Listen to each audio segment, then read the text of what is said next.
Bulletin के पेश करता है काकाजी वेडिंग मॉल वुमेन्स एक्सक्लूसिव, मोती गली, चौमोहल्ला पैलेस रोड, हैदराबाद। अस्सलाम वालेकुम, आदाब। मैं हूं मोहसिन और आप देख रहे हैं BBN न्यूज़। आइए शुरुआत करते हैं आज के खबरनामे की और नजर डालते हैं हेडलाइंस पर। तेलंगाना भर में आज 12वां नेशनल वोटर्स डे जमहूरियत के जज्बे के साथ मनाया गया। गवर्नर तमिलिसाई सुंदरराजन ने आवाम को दी वोटर्स डे की मुबारकबाद।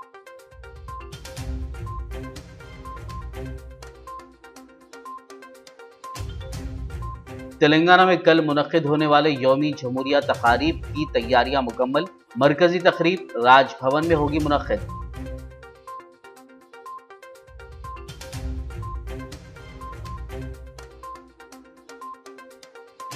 रियासत में नाइट कर्फ्यू की जरूरत नहीं।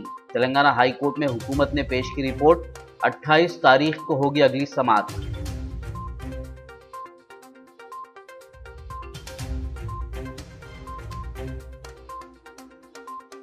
तेलंगाना में फिलहाल नाइट कर्फ्यू का कोई मंसूबा नहीं।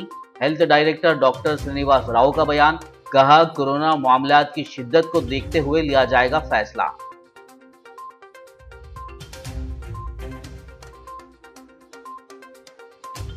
हल्दी किसानों ने निजामाबाद रुकन पार्लियामेंट डी अरविंद के काफिले को रोका। जिले में हल्दी बोर्ड के क़याम में नाकामी पर इस्तीफे का किया मुतालबा।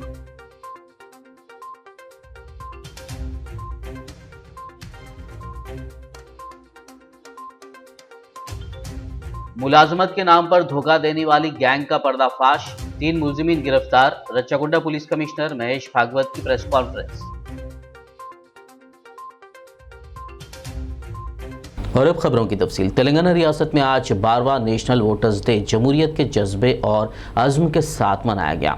कोविड प्रोटोकॉल को मलहूस रखते हुए मुख्तलिफ मकामात पर कई प्रोग्राम्स मुनक्किद किए गए। रियासती गवर्नर तमिलिसाई सुंदरराजन ने इस मौके पर एक वीडियो पैगाम जारी किया और सभी को नेशनल वोटर्स डे की मुबारकबाद दी। First of all, I wish all the citizens a happy democratic national voters day. I am immensely delighted and appreciative of the Chief Electoral Officer, the State Election Commissioner and others for inviting me to be a part of the 12th National Voters Day celebrations. The 12th National Voters Day celebrations theme, making elections inclusive, accessible and participative, is indeed a relevant one in the present scenario. When the elections are made more inclusive, accessible and participative, the democracy will be strengthened, duly making it a meaningful one. It is 72 years ago that the architects of our constitution gave us the strong and independent organization of the Election Commission of India with an objective to conduct and supervise free and fair elections. And since then, its role is over expanding and its tasks are getting ever gigantic with the record number of voters in the world.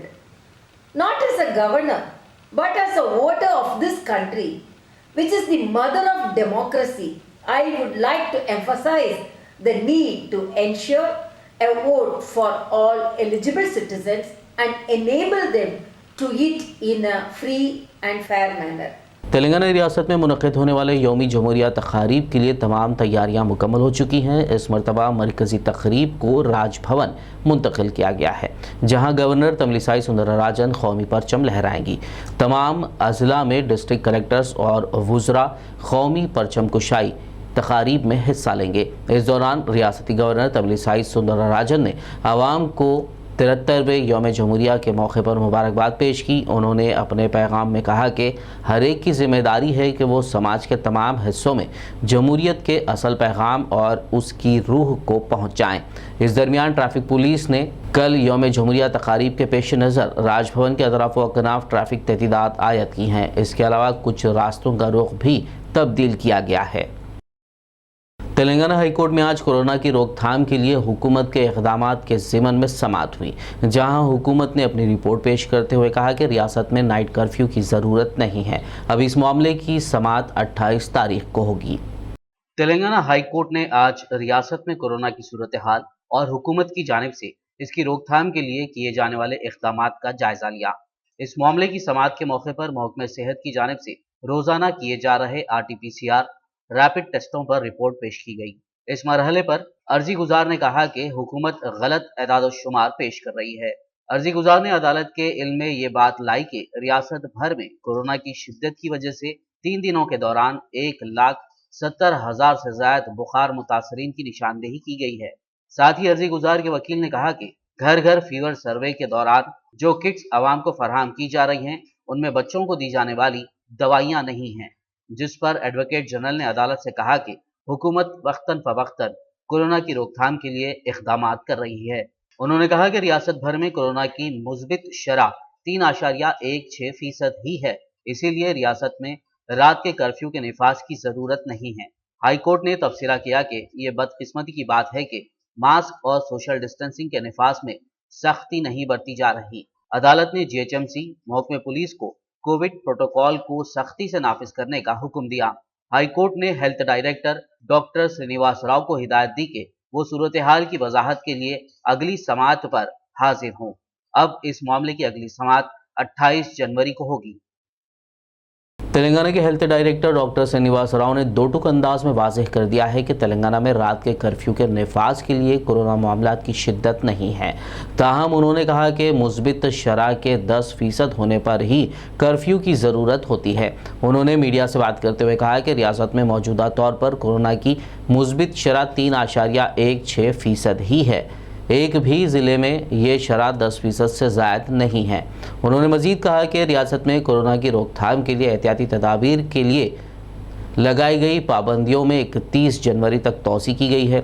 रियासत भर में घर घर fever सर्वे कामयाबी के साथ जारी है। उन्होंने कहा कि अंदरून 3 दिन बुखार की अलामात वाले 1,78,000 लोगों में मेडिकल किट्स तकसीम की गई हैं। तेलंगाना में आज 5वें दिन भी फीवर सर्वे का काम जारी रहा। इस सर्वे में महकमे सेहत के अहलकार हिस्सा लेते हुए बुखार, गले में दर्द और दीगर अलामात वाले अफराद में दवाइयों की किट्स तकसीम कर रहे हैं। गुज़िश्ता 4 दिनों के दौरान 49 लाख मकानात का अहाता किया गया। वाज़ेह हो कि कोरोना और ओमिक्रॉन के बढ़ते मामलात पर काबू पाने के लिए रियासती हुकूमत ने गुज़िश्ता जुमे से रियासत भर में घर घर फीवर सर्वे का आगाज़ किया था। इस दौरान महकमे सेहत के अहदेदार महकमे बल्दी और पंचायत राज के अमले के साथ घर घर जाकर लोगों की जांच कर रहे हैं और बुखार या दीगर बीमारियों के अलामात वाले अफराद के पाए जाने पर उन्हें होम आइसोलेशन किट्स फराहम कर रहे हैं और साथ ही उन्हें ठीक होने तक घरों पर ही रहने की हिदायत दे रहे हैं ताकि कोरोना के फैलाव को रोका जा सके। तेलंगाना में कोरोना की तीसरी लहर ओमिक्रॉन की शिद्दत का असर Telangana state road transport corporation यानी TSRTC की ग्रेटर हैदराबाद खिदमात पर देखा गया है। अहदेदारों ने इस एहसास का इजहार किया है कि कॉरपोरेशन की सिटी बसों से पैसेंजर्स की तादाद में बड़े पैमाने पर कमी हो गई है। ड्राइवर्स और कंडक्टर्स ने कहा है कि बाज़ मकामात पर चलाई जाने वाली खिदमात से डीजल का खर्च भी नहीं निकल पा रहा।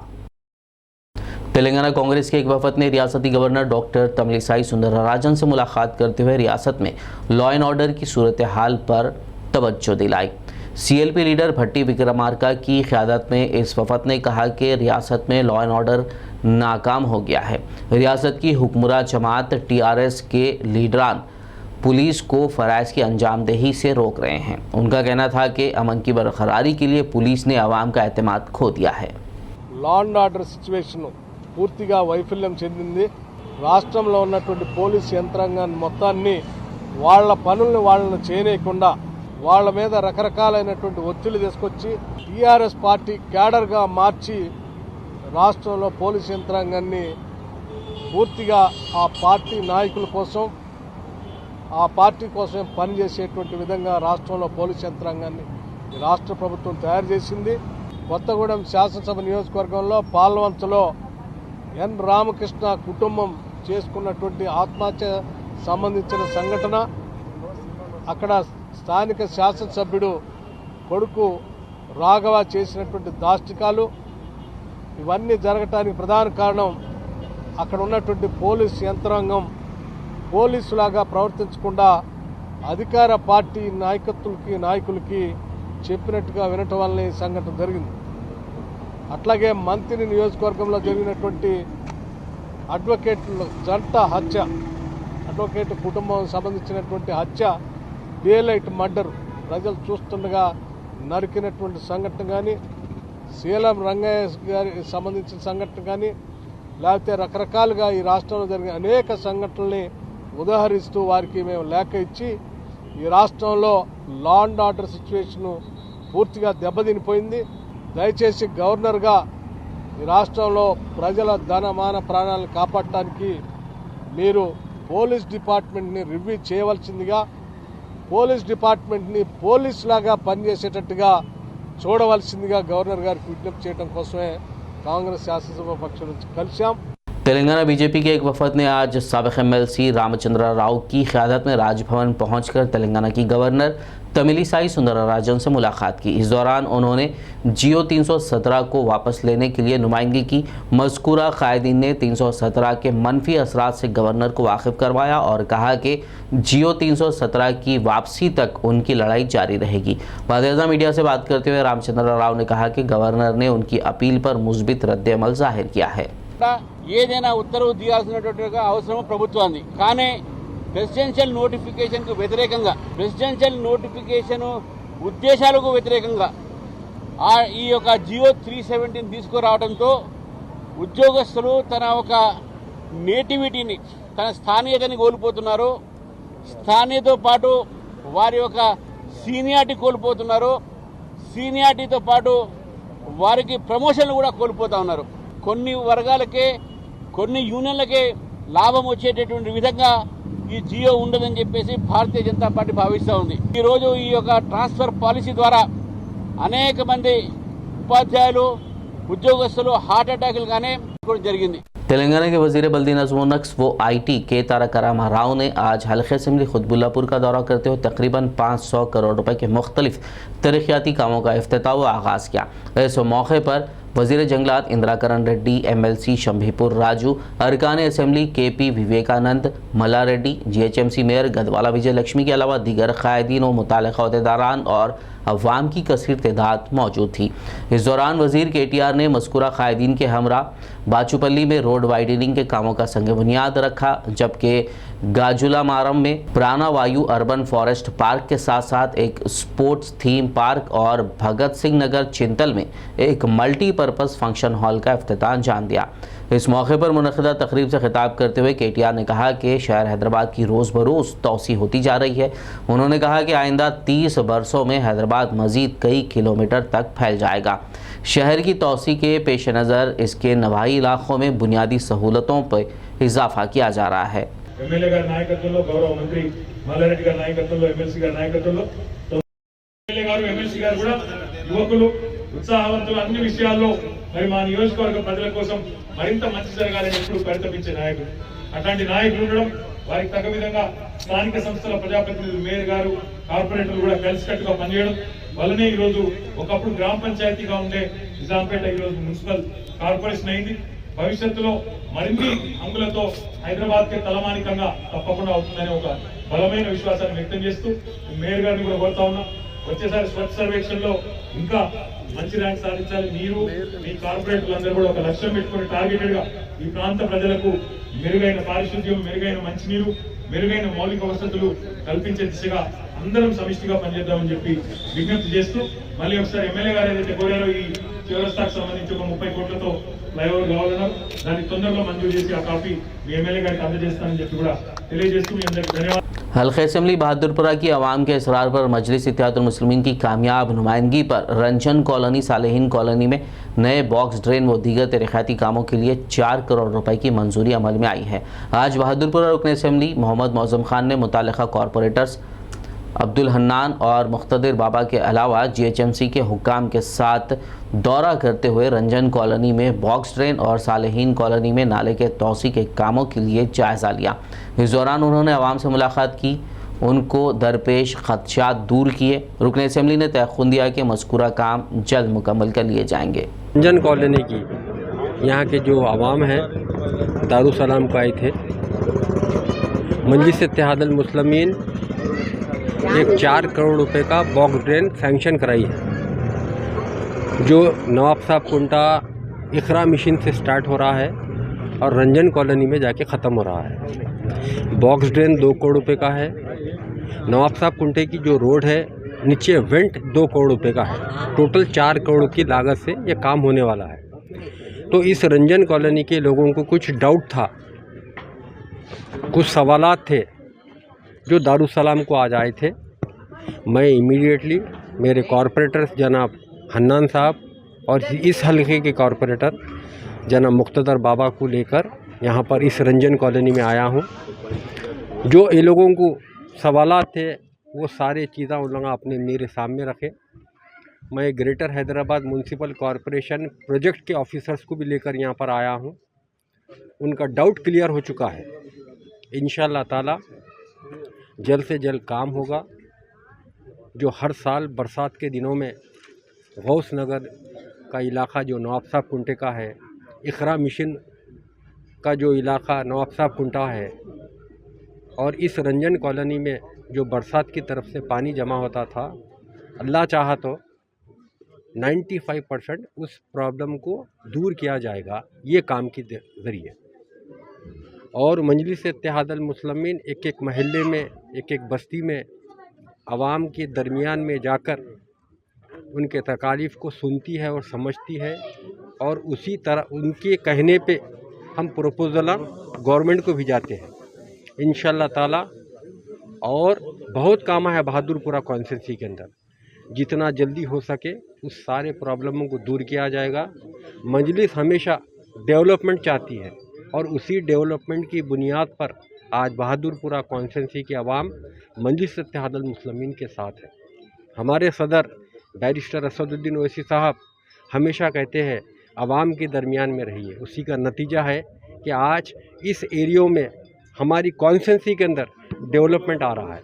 आप नज़र फिरा कर देख सकते हैं कौन से एरिया में काम नहीं चल रहा है। अल्हम्दुलिल्लाह मजलिस इत्तेहादुल मुस्लिमीन हर जगह काम करा रही है और काम होता रहेगा।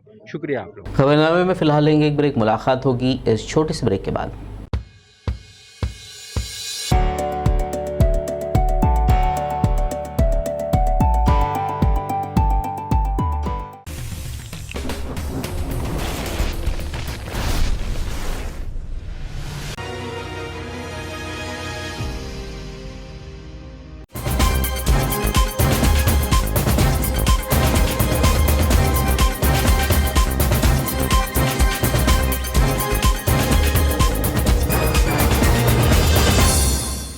ब्रेक के बाद खबरनामे में आपका दोबारा खैर मकदम है। आइए बढ़ते हैं मजीद खबरों की जानिब। तेलंगाना की वज़ीर तालीम सविता इंदिरा रेड्डी ने जलपल्ली म्यूनसिपल के तहत वार्ड नंबर 27 तैयबा कॉलोनी में सीसी रोड और ड्रेन लाइन के तामीरी कामों के आगाज़ के लिए संग बुनियाद रखा। इस मौके पर Jalpally municipal chairman Abdullah Sadi, vice chairman Yusuf Patel, commissioner Praveen Kumar, ward number 27 के काउंसलर वो जलपल्ली TRS प्रेसिडेंट इकबाल बिन खलीफा के अलावा दीगर कायदीन, ओहदेदार और अवाम की कसीर तादाद मौजूद थी।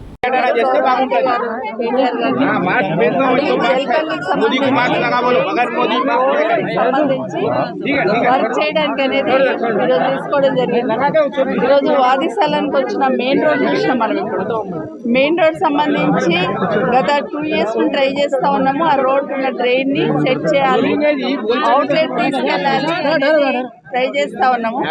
కానీ డ్రైన్ వేసిన తర్వాత నా రిక్వెస్ట్ ఏంటంటే బస్తీల్లో ఉన్న అందరికీ కూడా ఒకసారి డ్రైన్ వేసిన తర్వాత ఆ మెయిన్ డ్రైన్ కి కనెక్షన్స్ అనేది దయచేసి మీరే తీసుకోవాల్సి వస్తుంది. కనెక్షన్స్ ఇవ్వాలా. ఇప్పుడు ఆ మెయిన్ రోడ్ పైన ఎందుకు డ్రైన్ వస్తుందని చూసినప్పుడు డ్రైన్ వేసినా కూడా కనెక్షన్స్ ఇవ్వలేక రోడ్ మీద వదిలేయడంతో డ్రైన్ వస్తూ ఉంది. ఇప్పుడే డీ గారికి అదే చెప్తున్నాను. అట్లీస్ట్ ముందు కనెక్షన్స్ అందులో కలిపేస్తే అవుట్లెట్ ఎక్కడ పోతుందనేది తెలియడానికి అవకాశం ఉంది. కానీ అసలు దాని కనెక్షన్ ఇవ్వకుండా డబ్బులు పెట్టి పనిచేసి అవుట్లెట్ లేదని పెండింగ్ పెడితే ఇబ్బంది అవుతుందని చెప్పినాము. ఇప్పుడు ఈ వాదిస్థలానికి TFIDC కానీ HMDA నుండి 1,60,00,000 రూపాయలు ఈరోజు ఈ డివిజన్కి ఇవ్వడం జరిగింది. తొందరలోనే టెండర్ అయిపోతున్నాయి. ఇంతకుముందు ఖలీఫా వార్డుకి వెళ్ళాము. ఖలీఫా వార్డులో కూడా ఏ బస్తీకి అయితే వెళ్ళినా బస్తీలో ₹1 కోటి శాంక్షన్ ఉన్నాయి డ్రైన్కి రోడ్కి. ఇవన్నీ అయిపోతే ఒక 6 monthsలో కొంత మన మున్సిపల్ కార్పొరేషన్కి కొంత తేడా తెలియడానికి అవకాశం ఉంది. ఎందుకంటే 20 crores వరకు ఇప్పుడు టెండర్ ప్రాసెస్లో ఉన్నాయి. కంప్లీట్ అయిపోతే మెయిన్ రోడ్లన్నీ కూడా కంప్లీట్ అవుతాయి. దాంతోపాటు మెయిన్ రోడ్ పైన కూడా లైటింగ్ కోసం కూడా ఒక 50 లక్షలు తీసుకోవడం జరిగింది. తొందరలో అది కూడా గ్రౌండ్ చేసి లైట్స్ వేసుకోవడం జరుగుతుంది. రేపు 29th రోజు కేటీఆర్ గారిని మన మున్సిపల్కి పిలుస్తూ ఉన్నాం. మెయిన్ మెట్రో వాటర్ ఏదైతే వాటర్ ఉందో డ్రింకింగ్ వాటర్ ఇంకా కొన్ని బస్తీలలో ఎక్కడెక్కడైతే కావాలో సెకండ్ ఫేజ్ భగీరథకు సంబంధించిన బడ్జెట్ నియర్లీ 60 crores మన జల్పల్లి మున్సిపల్ శాంక్షన్ వచ్చింది. 60 crores టెండర్ అయిపోయింది. సో 29th స్టార్ట్ చేస్తాం. ప్రతి బస్తీకి ప్రతి ఇంటికి డ్రింకింగ్ వాటర్ ఇవ్వాలనేది ముఖ్యమంత్రి గారి ఆలోచన. దాంట్లో భాగంగా ఈరోజు దాన్ని కూడా మొదలు పెట్టబోతా ఉన్నాం. దాంతోపాటు పాడి షరీఫ్ రోడ్ అంతా పాడైందని మంత్రి గారి దృష్టి తీసుకెళ్తే 3 crores ఇచ్చారు. దానికి విత్ డ్రైన్స్తో 3 crores అది కూడా తొందరలోనే పూర్తి చేసి ఇవన్నీ ఒక 6 monthsలో కొంత తేడా కనిపించడానికి అవకాశం ఉంది. మిగతా అన్ని కూడా తప్పకుండా చేయడానికి ఈ ప్రభుత్వం సిద్ధంగా ఉంది. आज जलपल्ली म्यूनसिपालिटी में हमारे honourable minister Sabita Reddy madam की हिदायत पर उनके हाथों आज इब्तिदा अमल में आया है। आज जलपल्ली म्यूनसिपालिटी की जानिब से 44 लाख के लागत के तरक्याती काम का आगाज़ हुआ है। इंशाअल्लाह आगे ऐसे ही तरक्याती काम चलते रहेंगे। जैसा बड़ा सालाइन का मसला है जो हमेशा 24 आवर्स पानी जाते रहता ट्रेन का, उसके लिए भी हमने नुमाइंदगी की थी। 1 करोड़ 24 लाख रुपए अल्हम्दुलिल्लाह सैंक्शन हो चुके हैं। इंशाल्लाह जल्द से जल्द वो काम का भी आगाज़ हो जाएंगे। अस्सलाम वालेकुम रहमतुल्लाहि व बरकातहू। आदिलाबाद में रेलवे ओवरब्रिज की तामीर के लिए हुकूमत से कामयाब नुमाइंदगी और बजट की मंजूरी पर आदिलाबाद के नौजवानान पर मुश्तमिल एक वफद ने रुकन असेंबली जोगुरमना और म्यूनसिपल चेयरमैन जोगू परमिंदर से मुलाकात की। उनको तहनीत पेश करते हुए मुबारकबाद दी और मज़ीद तरक्याती कामों के सिलसिले में नेक तमन्नाओं का इजहार किया। इस दौरान नौजवानान ने आइंदा असेंबली सेशन में आदिलाबाद में रोज़गार के मौक़े पैदा करने, इंडस्ट्रीज़ के क़याम के लिए भी नुमाइंदगी करने एक तहरीरी याददाश्त हवाले की। इस मौके पर शेख जुनैद, शेख इरफान, रिजवानुद्दीन, मोहम्मद साबिर, अबरार ख़ान, एजाज़ुद्दीन, इफ्तिखारुद्दीन व दीगर मौजूद थे। बीजेपी लीडर निज़ामाबाद रुकन पार्लियामेंट धर्मपुरी अरविंद को मंगल के रोज़ उस वक्त लोगों खासकर हल्दी के किसानों के गुस्से का सामना करना पड़ा जब उन्होंने एमपी के काफिले को रोककर उनके इस्तीफे का मुतालबा किया। एहतजाजी हल्दी के किसानों का कहना था कि बीजेपी एमपी अरविंद हल्दी बोर्ड के क़याम के लिए अपने इंतखाबी वादे को पूरा करने में नाकाम हो गए हैं। किसानों ने 2019 के इंतखाबात के दौरान एमपी अरविंद के दस्तखत शुदा बॉन्ड पेपर को दिखाते हुए नारे लगा रहे थे और कह रहे थे कि वादे के मुताबिक बोर्ड के क़याम में नाकामी पर एमपी अरविंद को इस्तीफ़ा देना चाहिए। इस दौरान बीजेपी कारकुनों और किसानों के दरमियान कशीदगी भी देखी गई, जिस पर पुलिस ने मदाखलत करते हुए दोनों ग्रुपों को मुंतशिर कर दिया। वादे-ए-आज़म बीजेपी एमपी अरविंद ने कहा कि वो इस हमले की लोकसभा प्रिविलेज कमेटी में शिकायत करेंगे।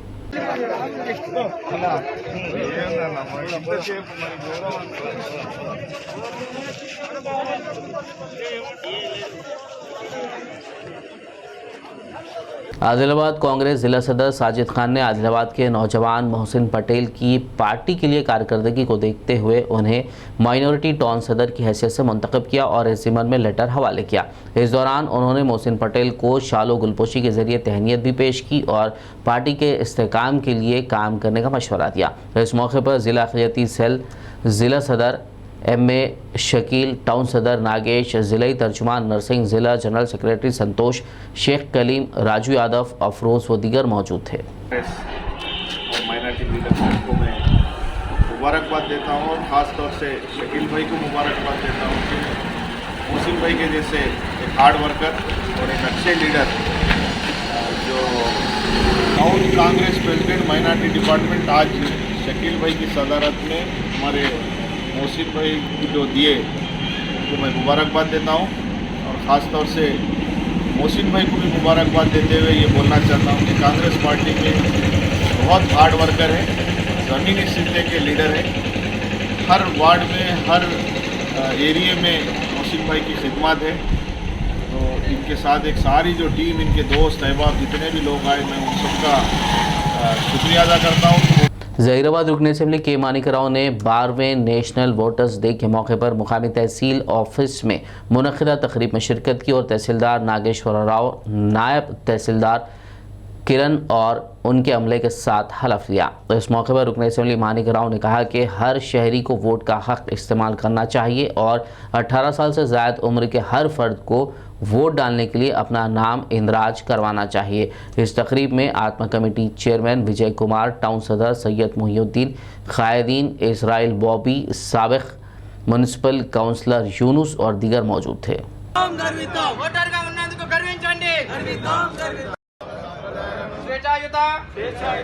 నిష్పక్షపాత ప్రశాంత ఎన్నికల ప్రభావాన్ని నిలబెడతామని మతం జాతి కులం వర్గం భాష లేదా ఎటువంటి ఒత్తిడులకు ప్రభావితం కాకుండా ప్రతి ఎన్నికలో నిర్భయంగా ఓటు చేస్తామని హిందూ మూలంగా ప్రతిజ్ఞ చేస్తున్నాము। किसानों को खुशहाल और माशी तरक्की याफ्ता बनाना चीफ मिनिस्टर तेलंगाना के चंद्रशेखर राव का अव्वलीन मकसद है।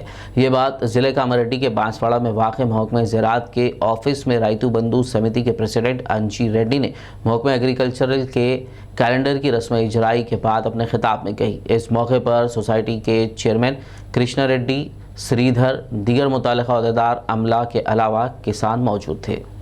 క్యాలెండర్ ఆవిష్కరణలో భాగంగా మరి రాష్ట్రం తెలంగాణ రాష్ట్రంలో రైతులకు అనేకమైనటువంటి సదుపాయాలు కల్పిస్తూ ఇటు విత్తనాలు కానీ కరెంటు కానీ వాళ్ళ పెట్టుబడికి సాయం రైతు బంధు కానీ రైతు బీమా కానీ ఇవన్నీ కూడా సకాలంలో రైతులకు అందించి మరి రైతులని రాజు చేయాలనే ఉద్దేశంతో మన రాష్ట్ర ప్రభుత్వం మన కల్వకుంట్ల చంద్రశేఖరరావు గారు, మరి వ్యవసాయ శాఖ మంత్రి నిరంజన్ రెడ్డి గారు, రైతు బంధు రాష్ట్ర అధ్యక్షులు పల్లా రాజేశ్వర రెడ్డి గారు మరి ఎప్పటికప్పుడు రైతుల పట్ల రైతు క్షేమం కోరి అనేకమైనటువంటి విధానాలు కొత్త విధానాలు తీసుకొచ్చి మరి రైతులకు మేలు చేసే విధంగా వారు చేస్తున్నటువంటి సందర్భం।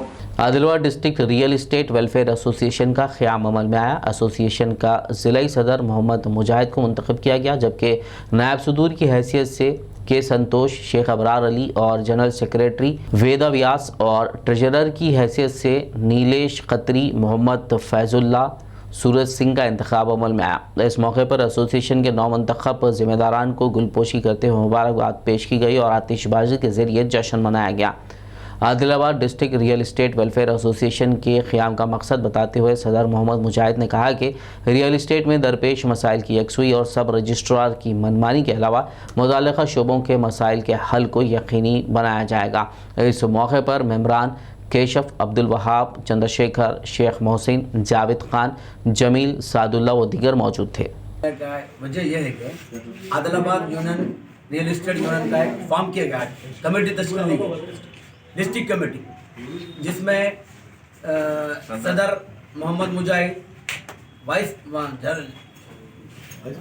प्रेसिडेंट संतोष अन्ना,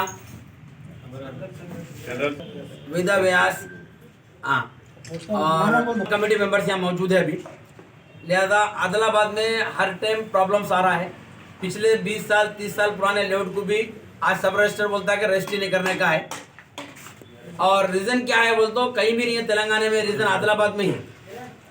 और किसी की लड़की की शादी रहती, किसी को बच्चे को MBBS में मैनेजमेंट कोटे में एडमिशन के लिए फीस की जरूरत रहती, रजिस्ट्रेशन ऑफिस में रजिस्ट्री नहीं कर रहे, लिहाजा 2 नंबर पे भी रजिस्ट्री नहीं हो रही।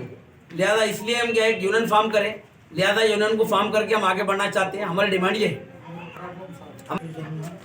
फ्यूचर रियल एस्टेट यूनियन గౌరవ అధ్యక్షులు శ్రీ రమేష్ శర్మ గారు, రెండవ గౌరవ అధ్యక్షులు మామలా సెట్ గారు, అలాగే మా అధ్యక్షులు ముజాహిద్ గారు, అలాగే మిగతా కమిటీ సభ్యులందరికీ నా నమస్కారం। మా ఆదిలాబాద్ రియల్ ఎస్టేట్ దళాలి కానీ అండ్ మా ట్రేడింగ్ సభ్యులకు కానీ ఎటువంటి సమస్యలు కానీ ఎటువంటి ఇబ్బందులైనా మేము వాటికి వెంట ఉంటామని, వాటిని పరిష్కరిస్తామని ఈ మూలంగా మేము తెలియదు. पुराने शहर हैदराबाद के सईदाबाद चौराहे पर पुलिस की जानिब से खुसूसी मुहिम चलाई गई। कल शब चलाई गई इस मुहिम के दौरान बगैर मास्क, बगैर नंबर प्लेट वाली गाड़ियां या नंबर प्लेट्स को स्टिकर से छिपाते हुए चलाई जाने वाली गाड़ियां या नंबर प्लेट से नंबर निकालकर गाड़ियां चलाने और ट्रैफिक कवायद की खिलाफ वर्जी करने वालों की निशानदेही करते हुए उनकी गाड़ियों के मालिकीन को चालानात किए गए। साथ ही गाड़ियों पर पुराने चालानात की भी निशानदेही की गई। रच्चागुंडा पुलिस ने रेलवे और मेट्रो में जॉब्स दिलाने के नाम पर बेरोजगार लोगों से भारी रकूमात ठगने वाले गिरोह का पर्दाफाश किया। रच्चागुंडा पुलिस कमिश्नर महेश भागवत ने एक प्रेस मीट करते हुए बताया कि मलकाजगिरी एसओटी ने मेडिपल्ली पुलिस के इश्तराक से एक मुसद्दिक़ा इत्तला पर कार्रवाई करते हुए मज़कूरा गैंग के मफरूर 3 अफराद के सुरेंदर, उसकी अहलिया नागालक्ष्मी और डी सुरेश को गिरफ्तार कर लिया, जबकि मज़ीद 3 मुलजिम फरार हैं। पुलिस ने उनके पास से फेक आईडी प्रूफ्स, 3 कारें, गवर्नमेंट जॉब्स के ऑफर लेटर्स, मोबाइल फ़ोन्स जब्त कर लिए। रच्चागुंडा पुलिस कमिश्नर महेश भागवत ने बेरोजगार नौजवानों को ऐसे धोखेबाज लोगों से होशियार रहने का मशवरा दिया। मलकाजगिरी एसओटी टीम ने रेलवे और मेट्रो रेलवे में गवर्नमेंट जॉब देने बोल के जो अनएम्प्लॉयड यूथ है उनको चीट करने वाले गिरोह का पर्दाफाश किया है। इस गिरोह का जो प्रधान सूत्रधार है उसका नाम है काकरपाती सुरेंद्र। पुट्टा सुरेश रेड्डी नाम से उसने अपनी आइडेंटिटी चेंज की और बोगस वोटर आइडेंटिटी कार्ड, आधार कार्ड, पैन कार्ड भी इसी नाम से उसने बनाया है। 2018 में लंदन से गोल्ड बिस्किट आपको मैं सस्ते रेट में देता हूं बोल के 12 लाख रुपए को अपने फ्रेंड्स को ही उसने चुना लगाया था। वो मदिरा टाउन खम्मम में वहां पे केस रजिस्टर हुई। उसके बाद यहाँ पे हैदराबाद वो भाग आए और यहाँ पे एक सिकंदराबाद में आलम और मदिरा का एक श्रीनिवासराव नाम का ये उसके फ्रेंड्स बन गए और इनके साथ साथ और एक राजपल्ली सुरेश, सुरेंद्र की वाइफ नागलक्ष्मी और मदर भाग्यलक्ष्मी, ये सब गैंग में मिलके तकरीबन 10 से 15 अनएम्प्लॉयड यूथ को आपको यहाँ पे मेट्रो रेलवे में गवर्नमेंट जॉब देता हूँ, सेंट्रल रेलवे में तो सेंट्रल रेलवे में आपको गवर्नमेंट जॉब देता हूँ बोल के इसमें गैंग में जो श्रीनिवास राव करके है वो रेलवे लाइन के पास इन लोगों को लेके जाना, वहां पे वो रेलवे का आइडेंटिटी कार्ड मैं ऑफिसर हूँ वैसा बता के उनके ऊपर इंप्रेशन जमाना और बाद में लोगों से पैसा कलेक्ट करके उनको बोगस अपॉइंटमेंट लेटर देके अपने सेल फोन स्विच ऑफ करना, यही उनकी मोडस ऑपरेंडी है। जब भी हम पैसा पढ़ते गया तो 6 महीना पहले ऊपर से बाकी लोग गुंटूर में मंगलगिरी में जाके वहां पे उसने सेंटर लिया था। जब हमारे उपल और मेडिपल्ली में ये अनएम्प्लॉयड यूथ ने केसेस लॉन्च किए उसके बाद इन्वेस्टिगेशन के दरमियान हमें मालूम हुआ कि ये काकरपाटी सुरेंद्र जो है इसका ये ओरिजिनल नाम सुरेंद्र है काकरपाटी, लेकिन ये जो डॉक्यूमेंट में जो सुरेश नाम है पुट्टा सुरेश रेड्डी वगैरह ये बोगस सिकंदराबाद से इसने पूरे बोगस कार्ड बनवाए हैं। गैंग के 3 लोगों को अभी हमने हिरासत में लिया है, जिसमें काकरपाटी सुरेंद्र, उसकी बीवी नागलक्ष्मी और उसका फ्रेंड राजपल्ली सुरेश और इनके पास से हमने एक महिंद्रा थायरो का 2 टेम्पो ट्रैवलर्स। आखिर में एक नजर हेडलाइंस पर। तेलंगाना भर में आज 12वां नेशनल वोटर्स डे जमहूरियत के जज्बे के साथ मनाया गया। गवर्नर तमिलिसाई सुंदरराजन ने आवाम को दी वोटर्स डे की मुबारकबाद।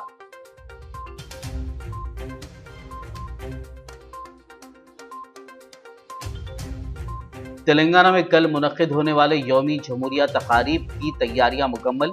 मरकजी तकरीब राजभवन में होगी मुनक्किद।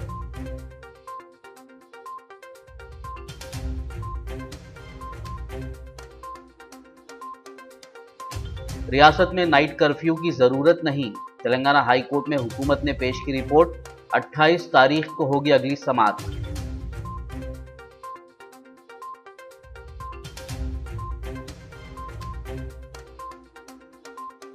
तेलंगाना में फिलहाल नाइट कर्फ्यू का कोई मंसूबा नहीं, health director doctor Srinivas Rao का बयान। कहा, कोरोना मामलात की शिद्दत को देखते हुए लिया जाएगा फैसला।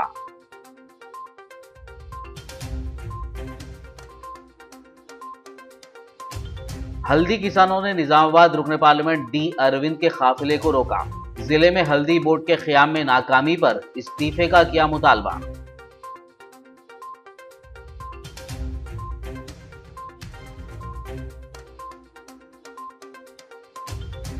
मुलाजमत के नाम पर धोखा देने वाली गैंग का पर्दाफाश, 3 मुलजिमीन गिरफ्तार। रच्चाकुंडा पुलिस कमिश्नर महेश भागवत की प्रेस कॉन्फ्रेंस। खबरनामे में फिलहाल बस इतना ही। ताज़ा तरीन अपडेट्स के लिए देखते रहिए BBN न्यूज़। यूट्यूब और फेसबुक पर मौजूद हमारे वीडियोस को लाइक और शेयर ज़रूर कीजिए।